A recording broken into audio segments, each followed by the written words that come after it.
I started the Sojourner Book Club 6 months ago. Tired of lonely days and nights trying to find things to do to fill my life. Dealing with daddy issues and anger and failed dating attempts, I thought it better to learn to try to love me and spend my energy with other women and stop trying to focus on trying to get a man. And these women are great. I know Jewel and Anika from my soca size class, spending all our time yelling out, wind down low, wind down low, wind down low, wind down low. Ooh, dance out, dance out, dance out, dance out. Soca size worked my thighs and freed my mind, but with lupus, it became harder to commit to. So I had to find something new to commit to while trying not to let my body submit to this thing called lupus. But these women are like my lifeline friends. Friends through books. Literal transparency, I like to call it. And Hannah, I just met her on the street one day. We started talking and walking talking, till we just stopped walking and kept on talking, and Akua, well, she came to us with her young mind, her strong mind in politics, teaching us that we should never fall for politics, and I just like the way her young mind ticks.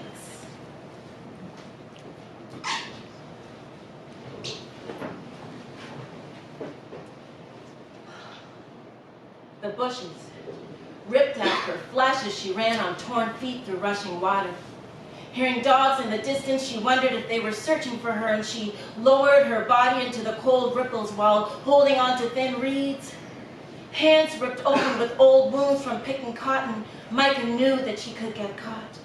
But going back to that plantation, where the sound of lashes replaced songbirds, would be worse than dying in strange waters with dogs tearing at her flesh. Her fear of death left her as she breathed. Ever so silently, she breathed. When you started this book club and suggested that we all read this book, from the time I read the premise of Michael's journey, I was hooked.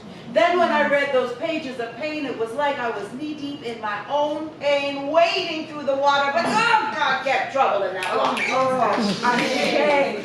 And Micah, too, was trying not to drown.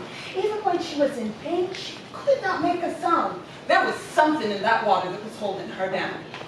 And instead of waiting, Micah had to be like her own bridge over troubled water, trying to find a way to get to her freedom. She was waiting while she was waiting. And I'll tell you, this book had me going through so many emotions, like the ebb and flow of the body of water, like the ocean that surrounded Micah. I mean, was this story fiction or true? Because it all felt real to me. It's like it all got revealed to me, more than words on a page. I was thoroughly engaged. Girl! When I was reading, it was like I could see. It was like I was reading Michael's journey in 3D. Stop me!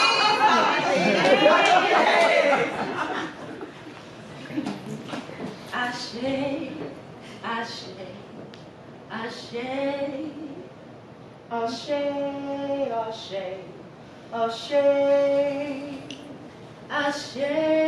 ashe, ashe, ashe, ashe, ashe,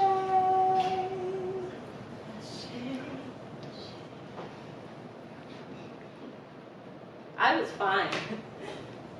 Until one day, illness seeped into my veins like an unwanted narcotic, draining energy from my body and out into the atmosphere.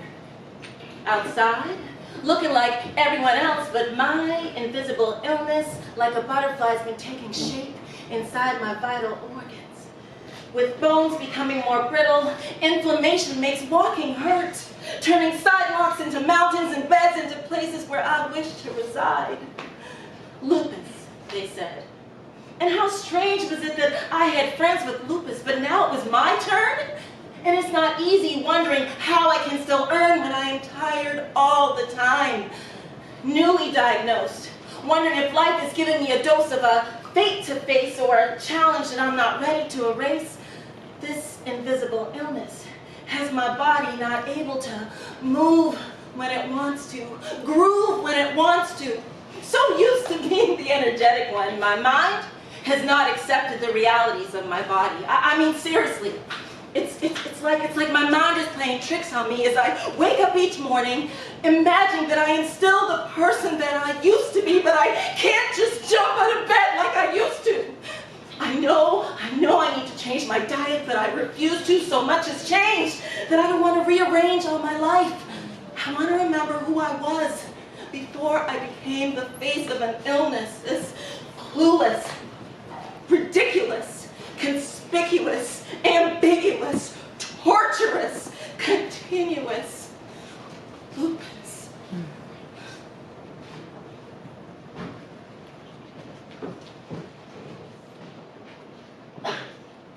Is it strange that I am not black enough, not white enough, never enough to be enough? How is it so many years later we still focus on the shades of our skin? Ancestors raped by slave masters. The enslaved woman searches for ways to be free. Having no choice, legs open, broken down shed, late night hours, while the headmistress sits in her room smiling to herself about her perfect life. And while she smiles, I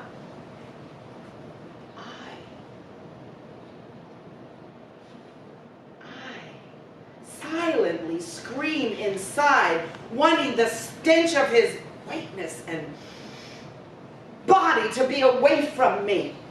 Internally, I summon up the spells and chants of my great-grandmother, wanting him just to be dead. But he doesn't die.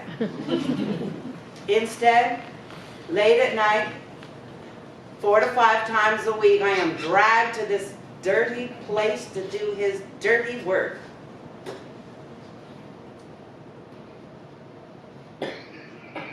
Once, my arm hit a nail, and I let the nail go through my hand, wanting to be away, wanting to crucify myself away from this pain. But my skin is not an accident. It is a beautiful reminder of a scarred past that I have been forced to embrace. A tribute to my ancestors who tried to get away. My skin is white, matte tarp, fading into dark black gloss paper. My skin is icicles hanging low on a hot tin roof. My skin is bright, but I am not white. I am blacker than you.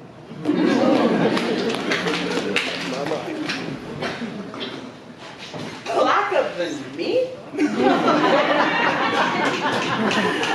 Oh, blacker you can never be. Awkward, quirkalicious, beauty queen. I'll be tripping. No, not because I'm mad. I mean, literally tripping all over the place. Describing myself as the black female Mr. Bean, I have learned to embrace my awkward ways. Headbanging, tripping on a vacuum cleaner. Oh, was that a crack on the sidewalk? Or did I just trip? High heels? Are you kidding me? Give me Doc Martens and comfy Clarks any day so I can walk on a cloud, because clouds help break my fall. And I'm not saying that my head is in the clouds. Imagining a confidence that starts at the base of my feet and reaches far into the heavens. My confidence happens intermittently, in between painful memories of a bright pink skipping rope landing on my back and shoulders. A child's toy has a new meaning when it's used to give her a beating.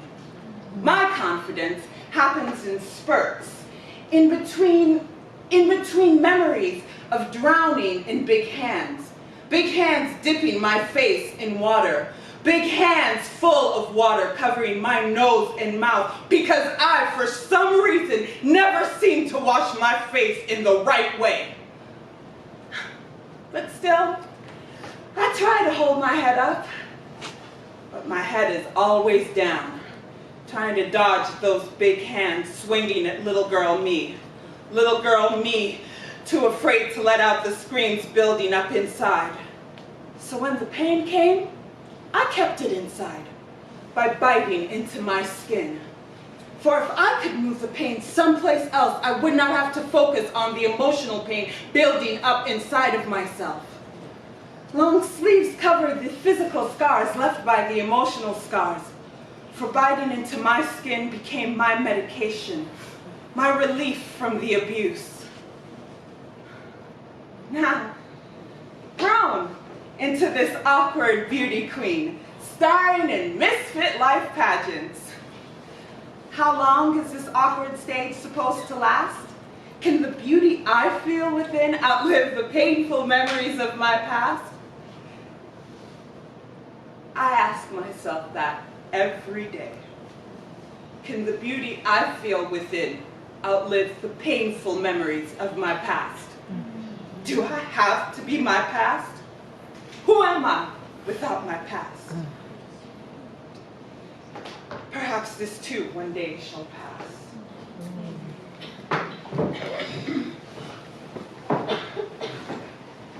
Is my past going to define my future? Managerial dreams dashed one too many times. My office, a plantation where I'm trying to plant my feet so they're rooted in the ground. I want to get out of these darn fields, pushing cuts and picking papers to the main house.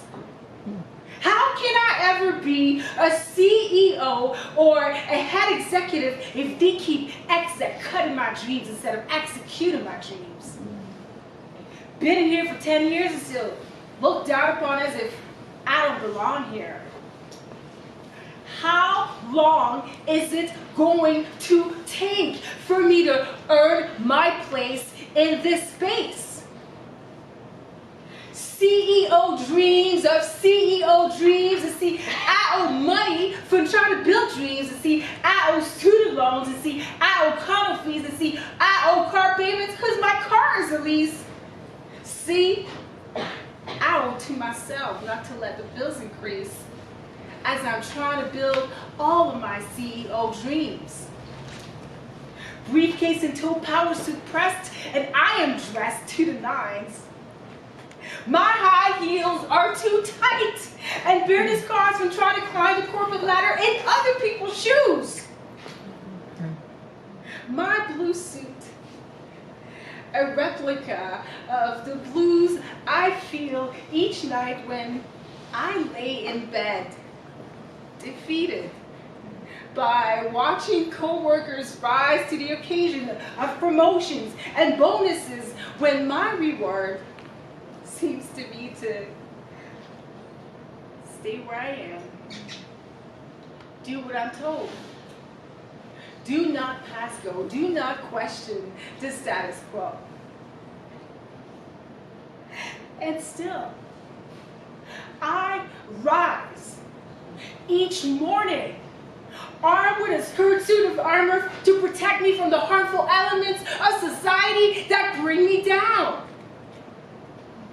Acid rain and the destruction of the ozone layer are nothing when compared to the erosion of my self-confidence. Wearing bracelets of submission like the Black Wonder Women, ready to fight oncoming bullets of ignorance, armed with dossiers of diversity policies, with words splattered across pages. Inclusion. Words. Advancement of the underrepresented. Words. Equity for all. Words.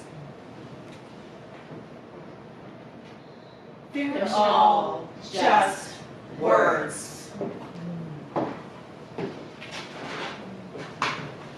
Equity for all. I'm tired of those words. Modern day feminists, empowered by my ancestors like Queen Hatshepsut, Chloe Cooley, and Beyonce. Fierce phrases of poetry spouting from my full lips filled with fire, desire, and Black Lives Matter. Fearless and unnerved by the powers that be. Oblivious to systemic racism because entitlement streams through my veins like wildfires, burning in the driest forest, for I know who I am, and I am not afraid to tell them. Parents endowed me with all things that did not exist for them. I am rooted in a sense of freedom that flows from locks of boldness and bravery with a gross misunderstanding of what I actually do not know. Miseducated through education, achieving a university degree before others even ventured into knowing what they might do. My ignorance, like an omnipotent force, takes roots in my poetry, for I am a symbol of what is. My Afrocentric clothing, a necessity in the Pan-African movement that I don't quite understand but identify with. And so I blog incessantly about the discrimination of young Black men,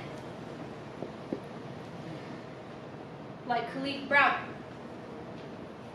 who was thrown into a system that systematically beat him down until he could no longer breathe the air designated for him as a young Black man, like Andrew Johnson, young wrestler whose crown of locks was cut off in humiliation in front of roaring crowds like Daniel in the lion's den. Blessed with hair like Samson, he faced racist Goliath. Andrew, clearly broken, still rose to defeat his enemy, with his body language looking defeated as he was, raped of his pride with cutting shears and white girl hands trying to cut away his strength through his beautiful crown of locks. And so I wrestled with my own thoughts with you. How can we as a people suffer such humiliation for generations and still rise to the occasion? And so I blogged that day and created hashtags. And my hashtags went on mission trips through Instagram, Facebook, and Twitter, and yet we suffered. And we rise. We are humiliated, and we rise. We rise, and rise, and rise. Hashtag still we rise, and that's because we ain't like you. And sometimes I scream, me too. Fighting for causes using hashtags like racial bullets and likes like proclamations and asking you to share my post so I can be of some influence. Sometimes oblivious to those who came before me. I know the world did not start with me, but I have a voice too, can't you see? My voice is embedded in her story because his story ignored me. So I might scoff at you with indignation. That's just a sign of my generation. That's just how we do. And sometimes, in between posting, I scream, me too. Hashtag, that's how I do.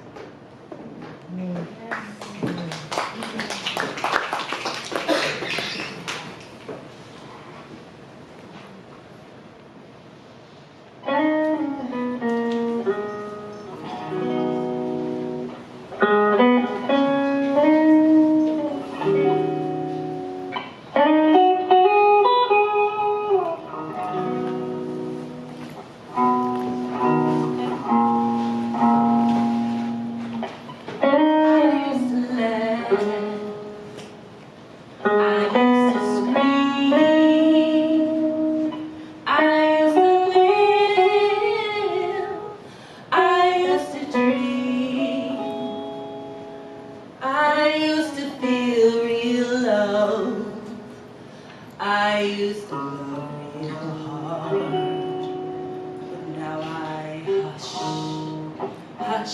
Black woman whisper, oh hush, hush, don't make a sound. Now I hush, hush, hold back my anger, try to plant my feet on shaky ground. I used to yell, I used to feel free, I used to express myself, I was me. I used to fight the cause, black woman matter, but now I hush, hush, black woman whisper, oh hush, hush, don't make a sound, oh whisper, whisper, don't make a sound, lost my footing on the ground, whisper, don't know who I am, no one really gives a damn. Oh, oh, oh. I used to laugh until I cried. I used to love with arms open wide. I used to dare to speak my mind. I used to hold my head up high, but now I hush, hush, black woman whisper. Oh, I hush, hush, don't make a sound. Oh, whisper, whisper, don't make a sound. Lost my footing on the ground. Whisper, don't know who I am. No one really gives a damn. Oh, oh, oh, black woman,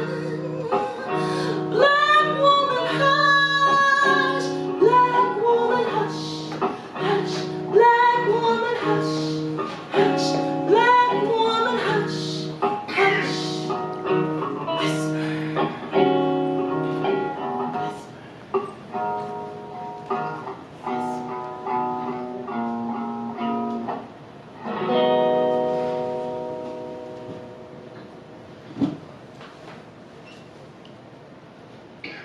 We all have words inside. but sometimes we hide. Because we get tired of trying to tell our truth. Sometimes I want to raise my voice. And sometimes, though I'm usually so defiant, I find myself silent. And sometimes we whisper, not because we want to. Sometimes we whisper because we are just plain tired. Sometimes I whisper because I've been yelling for too damn long. Sometimes I whisper because I'm tired of being strong. Sometimes I whisper because you don't seem to care what I have to say. We are black women, and we are strong. But sometimes, yes, sometimes, black women whisper. Shh.